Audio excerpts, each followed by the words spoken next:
Arrête, tu n'es pas assez rapide. Laisse tomber, tu n'es pas assez intelligente. Laisse, demande plutôt d'aide à un garçon. Tu n'es pas assez forte. Ceci pouvait sembler rien d'autre que des exemples banals. Mais je peux vous assurer que ce sont des réalités. Toute notre vie, nous entendons que nous ne sommes pas assez. Pas assez forte, pas assez intelligente, pas assez rapide. Mais ceci n'a pas empêché à Marie Curie d'être la première scientifique à recevoir le prix Nobel. Ou Catherine Switzer, la première femme à courir le marathon de Boston en 1977.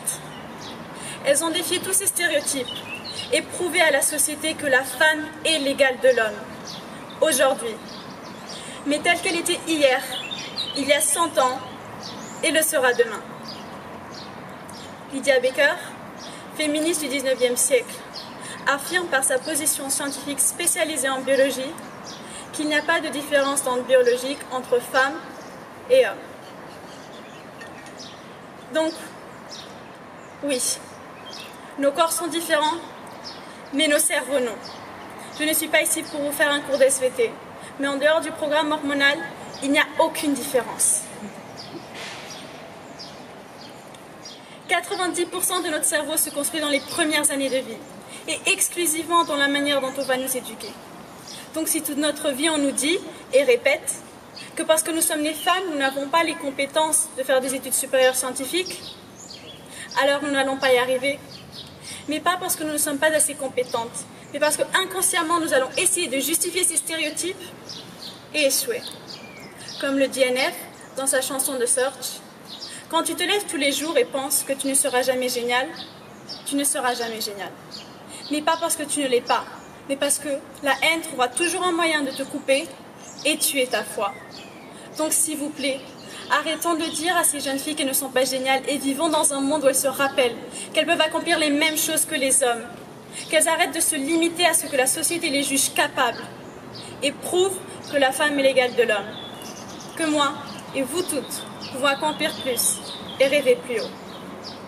Stéréotype, d'après le petit Larousse, signifie expression ou opinion toute faite, sans aucune originalité. Cliché. Commençons par un des clichés les plus connus. Les femmes sont plus sensibles à la douleur que les hommes. Une étude canadienne publiée en 2019 prouve le contraire. Ou cette phrase toute faite. À la préhistoire, les hommes chassaient et les femmes cueillaient. Nous avons tous déjà entendu cette idée reçue, même sans savoir de qui ou d'où. Et celle-ci est en effet une très bonne et convaincante manière de prouver la supériorité masculine, au moins physiquement. Mais il suffit de faire quelques recherches pour s'apercevoir qu'aucun paléontologue ne peut prouver cette affirmation. Pour preuve, en 1997, la tombe d'une femme homo sapienne est découverte, enterrée avec ses armes, prouvant son statut de guerrière. Alors oui, n'oublions jamais les mots prononcés par Hillary Clinton lors de son discours de défaite face à Donald Trump. Vous créez l'histoire. Vous êtes celle qui briserait les plafonds de verre. N'oubliez jamais que vous êtes forte, utile et que vous méritez les chances et opportunités de ce monde. Soyez audacieuse. Mais je ne suis pas ici non plus pour vous dire qu'il n'y a pas d'inégalité, car ce serait un mensonge. Mais oui, pour vous dire que ces inégalités sont ridicules. Si on arrête de considérer la femme comme moins forte, moins à droite, moins intelligente, si l'on donne véritablement à la femme les capacités de développer toutes ses compétences, alors oui, la femme sera l'égale de l'homme.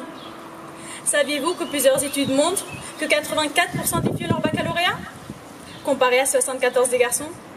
Saviez-vous que c'est une femme, Henrietta Leavitt, qui grâce à ses calculs a permis aux astronautes de mesurer la distance entre notre planète et d'autres galaxies? Ou Rosalind Franklin, qui a permis la découverte de la structure ADN hélice? Oui, avant, c'était les hommes les chefs de la famille. Oui, avant, c'était les hommes qui allaient à la guerre. Oui, avant, les hommes partaient travailler pendant que les femmes restaient à la maison. Mais ça, c'était avant. Ce n'est qu'en 1881 que la scolarité est obligatoire et les lycées pour filles sont créés.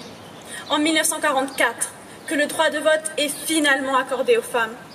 En 1983, que la discrimination sexiste est finalement vue comme un délit. Ceci ne montre pas l'infériorité des femmes, mais oui que pendant des siècles, et encore aujourd'hui, les femmes ont été limitées par la loi et donc vues comme moins que les hommes. Maintenant, je vous demande à vous, hommes ici présents, garçons, êtes-vous vraiment capables de regarder vos mères, vos sœurs, vos amis, vos éventuelles filles et femmes dans les yeux et de leur dire que vous valez plus, que votre vie vaut plus, pour la simple raison que vous êtes né en tant qu'homme.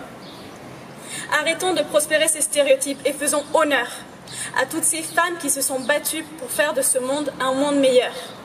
Car on est homme ou femme, mais nous sommes avant tout des êtres humains. Merci.